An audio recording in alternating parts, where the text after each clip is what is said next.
नमस्कार दोस्तों, लोकसभा चुनाव 2024 के 7वें चरण की वोटिंग खत्म हो चुकी है। 4 जून को हमें पता चलेगा कि अगला प्रधानमंत्री कौन होगा। दोस्तों, आज की वीडियो में हम आपको चुनाव 2024 का ताज़ा ओपिनियन सर्वे दिखने वाले हैं, जिसमें हम जानेंगे कि इस बार कौन सी पार्टी आगे है और कौन सी पीछे। इसलिए वीडियो के अंत तक बने रहे। हमारे देश में लोकसभा की कुल 543 सीटें हैं, जिसमें से जो भी पार्टी 272 सीटें जीतेगी, वही केंद्र में सरकार बनाएगी। आपको क्या लगता है, इस चुनाव को जीतकर कौन प्रधानमंत्री बनेगा और कौन हार जाएगा? कमेंट में जरूर बताएं। एक और प्रधानमंत्री नरेंद्र मोदी है, जो लगातार 2 बार प्रधानमंत्री बने हैं, और दूसरी ओर राहुल गांधी हैं। इन दोनों पार्टियों के बीच कड़ा मुकाबला है। दोस्तों, आपको क्या लगता है, इस बार प्रधानमंत्री कौन बनेगा, राहुल गांधी या नरेंद्र मोदी? कमेंट में जरूर बताएं। चुनाव शुरू होने से पहले नरेंद्र मोदी ने 400 सीटों से ज्यादा जीतने का लक्ष्य रखा था, लेकिन राहुल गांधी ने बेरोजगारी और महंगाई के मुद्दे उठाकर कई वोट हासिल किए हैं। आज की वीडियो में हम बताएंगे कि इस चुनाव में कौन आगे है और कौन पीछे। दोस्तों, वीडियो शुरू करने से पहले आपसे निवेदन है कि अगर आप चैनल पर नए हैं तो सब्सक्राइब जरूर करें। अब बात करते हैं आंध्र प्रदेश की। आंध्र प्रदेश में लोकसभा की कुल 25 सीटें हैं, जिनमें से बीजेपी को एक भी सीट नहीं मिली है।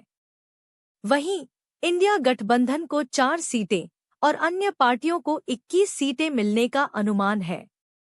यहां बीजेपी और इंडिया गठबंधन नहीं चले। सबसे ज्यादा सीटें अन्य पार्टियों को मिली हैं। तो चलिए हम बात करते हैं देश के अगले राज्य महाराष्ट्र के ओपिनियन पोल के बारे में।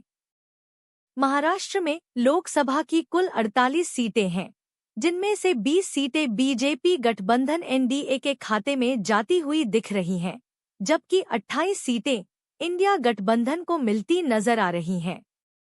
दोस्तों, इस बार महाराष्ट्र में बीजेपी को बड़ी हार का सामना करना पड़ रहा है। अब उत्तर प्रदेश के ओपिनियन पोल की बात करते हैं। उत्तर प्रदेश में लोकसभा की कुल 80 सीटें हैं, जिनमें से 52 सीटें बीजेपी को और 28 सीटें इंडिया अलायंस को मिली है। उत्तर प्रदेश हमारे देश का सबसे बड़ा राज्य है, और जो भी पार्टी यहां बहुमत से जीतती है, वही केंद्र में सरकार बनाती है। अब हम बात करते हैं पश्चिम बंगाल के ओपिनियन पोल के बारे में। पश्चिम बंगाल में लोकसभा की कुल 42 सीटें हैं, जिनमें से 12 सीटें बीजेपी गठबंधन एनडीए के खाते में है और 30 सीटें इंडिया अलायंस को मिलती दिख रही है। बंगाल में इंडिया अलायंस की जीत का मुख्य कारण ममता बनर्जी हैं, जो अकेले ही बीजेपी को चुनौती दे रही हैं। अब हम बात करते हैं तमिलनाडु राज्य के ओपिनियन पोल के बारे में। तमिलनाडु में लोकसभा की कुल 39 सीटें हैं, जिनमें से बीजेपी गठबंधन एनडीए को एक भी सीट नहीं मिली है, जबकि इंडिया गठबंधन को 39 सीटें मिलती दिख रही हैं। तमिलनाडु में बीजेपी को बहुत बड़ा झटका लगा है। अब हम बात करते हैं मध्य प्रदेश राज्य के ओपिनियन पोल के बारे में। मध्य प्रदेश में लोकसभा की कुल 29 सीटें हैं, जिनमें से 20 सीटें बीजेपी गठबंधन एनडीए के खाते में गई हैं और 9 सीटें इंडिया अलायंस को मिलती दिख रही हैं। मध्य प्रदेश में बीजेपी की सरकार होने से उन्हें काफी फायदा मिला है। अब बात करते हैं उड़ीसा राज्य के ताजा सर्वे के बारे में। उड़ीसा में लोकसभा की कुल 21 सीटें हैं, जिनमें से 2 सीटें बीजेपी गठबंधन को और 1 सीट इंडिया गठबंधन को मिलती दिख रही है।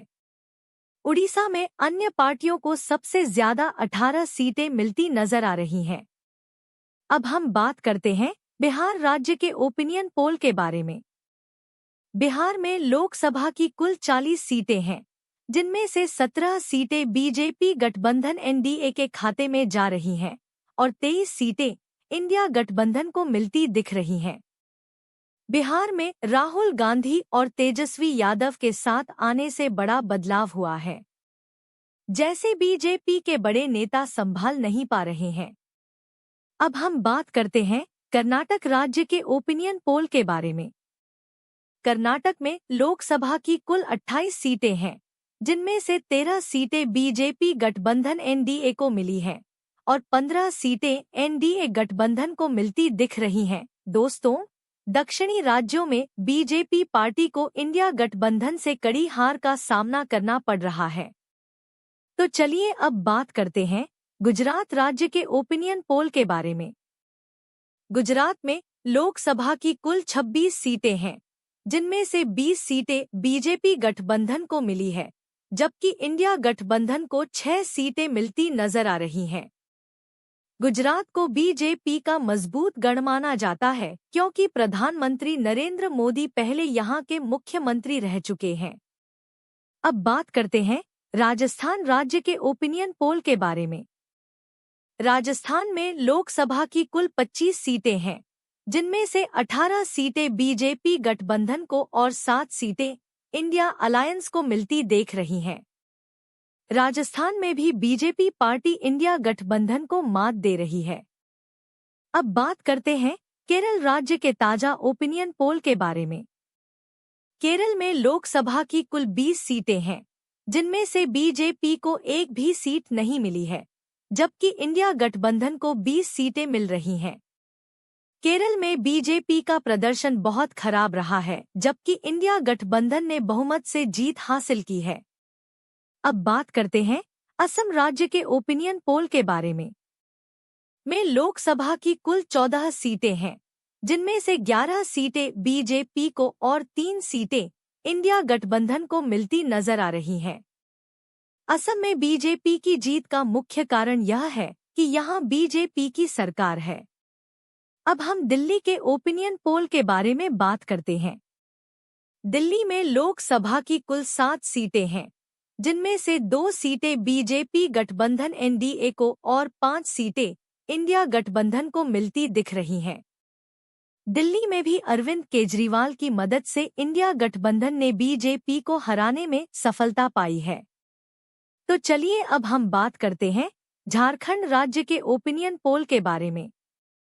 झारखंड में लोकसभा की कुल 14 सीटें हैं, जिनमें से दोनों पार्टियों को समान संख्या में सीटें मिलती दिख रही हैं। झारखंड में अन्य पार्टियों को कोई सीट नहीं मिली है। अब बात करते हैं पंजाब राज्य के ताजा सर्वे के बारे में। पंजाब में लोकसभा की कुल 13 सीटें हैं, जिनमें से बीजेपी गठबंधन एनडीए को कोई सीट नहीं मिली है, जबकि एनडीए गठबंधन को 10 सीटें मिलती दिख रही हैं। दोस्तों, पंजाब में इंडिया गठबंधन की जीत का मुख्य कारण अरविंद केजरीवाल की आम आदमी पार्टी की सरकार है। अन्य पार्टियों को 3 सीटें मिलने का अनुमान है। अब हम छत्तीसगढ़ राज्य के ओपिनियन पोल के बारे में बात करते हैं। छत्तीसगढ़ में लोकसभा की कुल 11 सीटें हैं, जिनमें से 5 सीटें बीजेपी गठबंधन एनडीए को और 6 सीटें इंडिया गठबंधन को मिलती देख रही हैं। छत्तीसगढ़ के ओपिनियन पोल के बारे में अभी तक पूरी तरह से पुष्टि नहीं हुई है। छत्तीसगढ़ के दर्शक कमेंट में बताएं कि वहां किस पार्टी को कितनी सीटें मिली हैं। अब हम हरियाणा राज्य के ओपिनियन पोल के बारे में बात करते हैं। हरियाणा में लोकसभा की कुल 10 सीटें हैं, जिनमें से 4 सीटें बीजेपी गठबंधन एनडीए को और 6 सीटें इंडिया गठबंधन को मिलती दिख रही हैं। हरियाणा में बीजेपी की हार का एक बड़ा कारण पहलवानों का आंदोलन है, जिससे हरियाणा की जनता ने बीजेपी को नकार दिया और कांग्रेस को चुना। तो चलिए इसी के साथ हम चर्चा करते हैं जम्मू कश्मीर राज्य के ओपिनियन पोल के बारे में। जम्मू कश्मीर में ये पहली बार है जब लोकसभा के चुनाव हुए हैं। यहाँ लोकसभा की कुल 6 सीटें हैं, जिनमें से भाजपा गठबंधन एनडीए को सिर्फ 2 सीटें मिली हैं, जबकि एनडीए गठबंधन को 4 सीटें मिलती दिख रही हैं। महबूबा मुफ्ती, जो कि इंडिया गठबंधन की प्रत्याशी है, यहाँ जीतती हुई नजर आ रही है। अब हम मणिपुर राज्य के ओपिनियन पोल के बारे में बात करते हैं। मणिपुर में लोकसभा की सिर्फ 2 सीटें हैं और यहाँ दोनों सीटें इंडिया गठबंधन को मिलती देख रही हैं। मणिपुर में भाजपा को एक भी सीट नहीं मिली है, जिसका मुख्य कारण यहाँ हुई हिंसा के समय भाजपा नेताओं का कोई एक्शन न लेना था। इसके कारण मणिपुर के लोगों ने इस बार कांग्रेस को समर्थन दिया है। अब हम उत्तराखंड राज्य के ओपिनियन पोल की बात करते हैं। उत्तराखंड में लोकसभा की 5 सीटें हैं, जिनमें से 4 सीटें भाजपा गठबंधन एनडीए को मिली है और इंडिया गठबंधन को सिर्फ 1 सीट मिलती दिख रही है। उत्तराखंड में भाजपा की सरकार है और यहाँ वे बहुमत के साथ अपनी सरकार बनाने में सफल हुए हैं। अब हम अरुणाचल प्रदेश राज्य के ओपिनियन पोल के बारे में बात करते हैं। अरुणाचल प्रदेश में लोकसभा की कुल 2 सीटें हैं और यहाँ एक सीट दोनों पार्टियों को मिली है। एक सीट बीजेपी को और दूसरी सीट इंडिया गठबंधन को मिली है। अब हम त्रिपुरा राज्य के ओपिनियन पोल की बात करते हैं। त्रिपुरा में लोकसभा की 2 सीटें हैं और यहाँ दोनों सीटें भाजपा गठबंधन एनडीए को मिलती दिख रही हैं। त्रिपुरा में भाजपा बहुमत के साथ अपनी सरकार बनाने में सफल हुई है। अब हम गोवा राज्य के ओपिनियन पोल के बारे में बात करते हैं। गोवा में लोकसभा की 2 सीटें हैं और यहाँ एक सीट दोनों पार्टियों को मिली है। भारत में कई राज्यों में बीजेपी और इंडिया गठबंधन के बीच कड़ा मुकाबला है। अब बात करते हैं तेलंगाना राज्य के ओपिनियन पोल के बारे में। तेलंगाना में लोकसभा की कुल 17 सीटें हैं, जिनमें से 2 सीटें बीजेपी गठबंधन को और 12 सीटें इंडिया गठबंधन को मिलती देख रही हैं। तेलंगाना में भी बीजेपी पार्टी इंडिया गठबंधन से हार रही है। इस बार कई राज्यों में बीजेपी को भारी हार का सामना करना पड़ रहा है। अब हम देश के केंद्र शासित प्रदेशों के ओपिनियन पोल की बात करते हैं। भारत में केंद्र शासित प्रदेशों में लोकसभा की कुल 7 सीटें हैं, जिनमें से 3 सीटें भाजपा गठबंधन एनडीए को और 4 सीटें इंडिया अलायंस को मिलती दिख रही हैं। अब हम हिमाचल प्रदेश राज्य के ओपिनियन पोल की चर्चा करते हैं। हिमाचल प्रदेश में लोकसभा की कुल 4 सीटें हैं, जिनमें से दोनों पार्टियों को 2-2 सीटें मिलती नजर आ रही हैं। यहाँ दोनों ही पार्टियों के बीच कड़ा मुकाबला है। अगर हमारा वीडियो पसंद आया हो तो हमारे चैनल को सब्सक्राइब करें। धन्यवाद और बताएं कि आपके हिसाब से 2024 का प्रधानमंत्री कौन होना चाहिए, कमेंट में बताएं।